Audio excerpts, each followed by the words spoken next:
Talking Sports Family, just watched game one of the NBA Finals, and I need somebody to send in a memo to the league and get them to rescind the NBA Clutch Player of the Year award. Shea won it officially, but I need them to give it to Jalen Brunson because his play tonight in this fourth quarter, him and the rest of his teammates, OG Anunoby, Josh Hart, Cat, these guys, they won the game in the fourth. And after watching the game, it's just like, is this team ever going to lose again? It's like they just play so well. Josh Hart was everywhere, getting he had more rebounds than Wemby. He was everywhere, getting loose balls, getting steals, getting rebounds. Just one of the smaller guys on the court. Like, Josh Hart is just crazy. But Jalen Brunson, man, player of the game tonight, 30 points. Didn't shoot the ball well, and he even alluded to it in the post game. There are a lot of things that they can do better. Champagnie for the Spurs killed him in the first half. 5 threes. He probably had maybe 5 threes, 6 threes in the whole game. Second half, they shut off his water. They did just such a great job defensively. Wemby didn't shoot the ball well. Cat, got to give it up to him. He just went at him over and over and over again with his first step, getting the ball, not being hesitant, just going right at Wemby, driving by him. Whether Wemby got the block or not, you have to be aggressive, and he plays so well. And I was told that I had to make this video on behalf of my little brother, Jeremiah, because he did it again. He was right again in saying that De'Aaron Fox was either going to win this series for the Spurs or he was going to lose this series for the Spurs. And it's another game where he just doesn't play well at all. 3 for 13, 0 for 4 from 3, 0 for 5 from 3, I believe is his stat line. And yes, he's the more experienced player, but you cannot tell me that he was playing better than Dylan Harper tonight. You can't tell me that. And in the fourth quarter, it's De'Aaron Fox that's in the game, not Dylan Harper. And at some point, you're just gonna have to sit your player down. You're just gonna have to sit him down because there's no way that he can continue to get away with this. Now, luckily, Champagnie and Wemby and everybody else played well against OKC in Game 7. But De'Aaron didn't. He did not have a good game. And so, I don't know if you just give him less minutes, but Dylan Harper's outplaying him. And Dylan Harper was the key to the Spurs' success in the first half. He came in, he was aggressive, he played hard, he played strong, he played good defense against Jalen Brunson. Second half, you have to credit the Knicks for sure, but you cannot play your players who just aren't playing well. And as a coach, Mitch Johnson has to recognize that, like, I gotta go with my guys.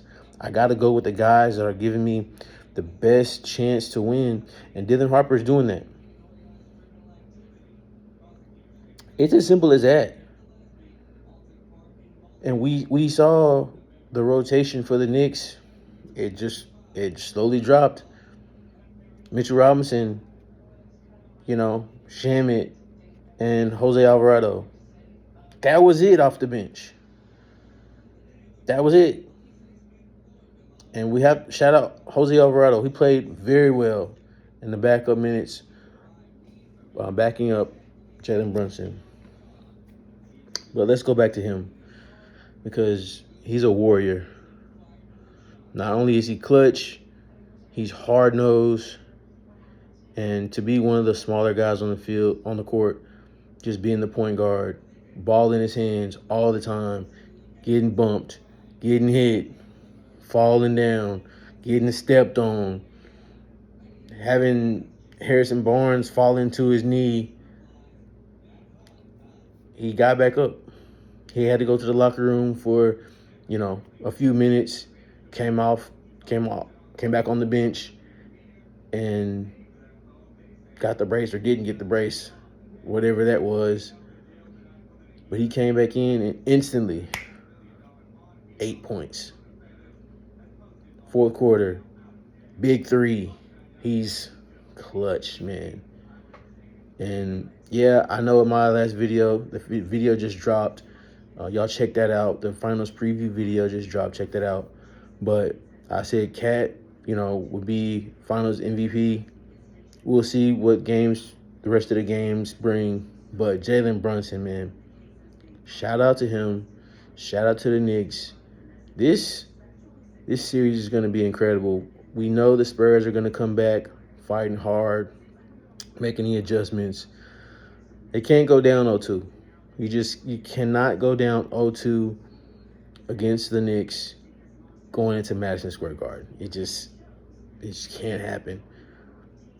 The Knicks have won 7 straight games on the road, and they're looking like, as of now, they're looking like champions. But we got at least 3 more games left. So we'll see what happens. Shout out the Knicks. Shout out Jalen Brunson.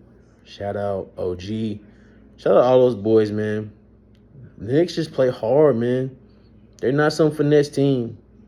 And you would think, last year, years past with Tibbs, that they would be this hard-nosed team. But, it's possible that philosophy just stuck with them.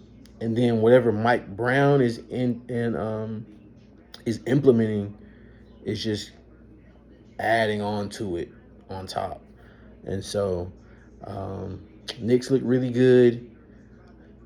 Spurs, they need to get a little bit more than just Champagne and Wemby. And I don't know, Dylan Harper, I don't know if he needs to start. They got to make some adjustments. They got to get Wemby some easier looks.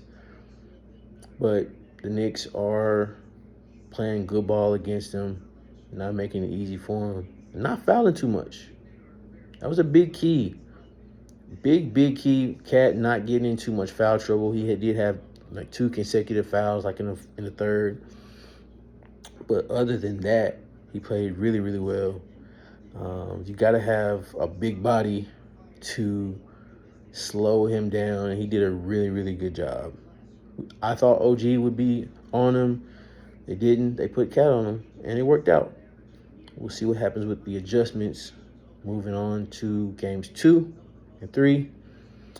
And man, I'm just looking forward to this series, man. It's gonna be really, really good. If all the games are gonna be like this, I'm definitely gonna be tuning in. You guys continue to tune in to the NBA Finals. Tune in to the Talking Sports Podcast right here on YouTube, Twitter. Follow us on Instagram as well. Until then, y'all have a great night. And peace, y'all. Talk to y'all later. Love y'all.